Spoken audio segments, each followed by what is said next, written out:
அனைவருக்கும் வணக்கம். இன்றைய பதிவில் நாளை வரக்கூடிய வளர்பிறை சதுர்த்தி நாளில் விநாயக பெருமானுக்கு இந்த ஒரு பொருளை நீங்கள் வாங்கி கொடுங்க. கட்டாயமாக உங்களுடைய வேண்டுதல் நிச்சயமாக நிறைவேற்றி கொடுப்பார் விநாயக பெருமான். சரிங்க, இப்போ என்ன வாங்கி கொடுக்கணும் அப்படிங்கிற முழு தகவலையும் நம்ம இந்த பதிவில் பார்க்க இருக்கலாம். இப்போ தான் நம்ம சேனலை நீங்கள் ஃபஸ்ட் டைம் வாட்ச் பண்ணுறீங்கன்னா மறக்காமல் சப்ஸ்கிரைப் பண்ணிக்கோங்க.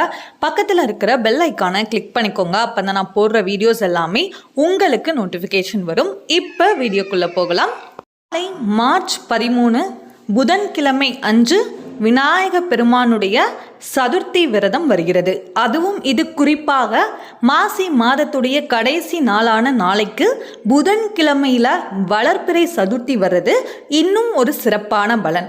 வளர்பிறை சதுர்த்தியில நம்ம வாழ்க்கையில முன்னேற்றத்தை கொடுக்கக்கூடிய விஷயங்களுக்காக நம்ம வழிபாடு செய்யணும்.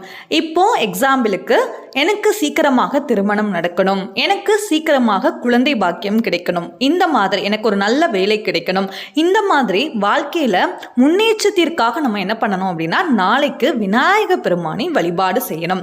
அப்போ நீங்க என்ன பண்ணுங்க அப்படின்னா, அதுவும் இது ரொம்ப ரொம்ப சிறப்பான ஒரு விநாயகருடைய சதுர்த்தி விரதம். ஏன் அப்படின்னா அவருக்கு உரிதான நாளான புதன்கிழமையிலேயே இந்த வளர்ப்பிறையில சதுர்த்தி வர்றது ரொம்ப ரொம்ப விசேஷம். அதனால கட்டாயமாக புதன்கிழமையில வரக்கூடிய இந்த சதுர்த்தி நாள்ல நீங்க விரதம் இருந்து விநாயக பெருமானை வழிபடுங்க. உங்க வாழ்க்கையில எந்த விதமான குறைகள், எந்த விதமான பிரச்சனைகளாக இருக்கட்டும், கண்டிப்பாக அதோடைய தடைகள் அத்தனையும் நீங்கி உங்க வேண்டுதலை அவர் நிறைவேற்றி கொடுப்பார். அப்போ நாளைக்கு வீட்டில் இருந்தபடியும் சரி, கோவிலுக்கும் சென்று நீங்க விநாயக பெருமானை வழிபட்டு வாங்க. காலையில பொதுவாக பிரம்ம முகூர்த்த நேரத்தில் எழுந்து நம்ம வேண்டுதல் வைத்தோம் அப்படின்னா அது கண்டிப்பாக நிறைவேறும் அப்படின்னு சொல்லப்படுகிறது.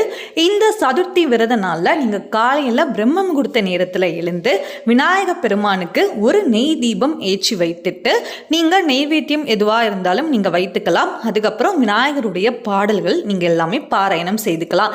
சரிங்க, இப்போ பிரம்ம முகூர்த்த நேரத்தில் எங்களுக்கு முடியல அப்படின்னா நீங்கள் எப்பவும் போல எப்போ நீங்கள் விளக்கு ஏற்றுவீங்களோ அந்த நேரத்தில் நீங்கள் வழிபாடு செய்யுங்க. ஆனால் நாளைக்கு நீங்கள் என்ன பண்ணுங்க, விநாயக பெருமானுக்கு ஒரு நெய் தீபம் ஏற்றி வைத்து நீங்கள் வழிபாடு செய்யுங்க. சரிங்க, இப்போ அதே மாதிரி கோவிலுக்கு இந்த வளர்ப்பிறை சதுர்த்தி நாளில் கோவிலுக்கு சென்று விநாயக பெருமானை வழிபாடு செய்யுங்க.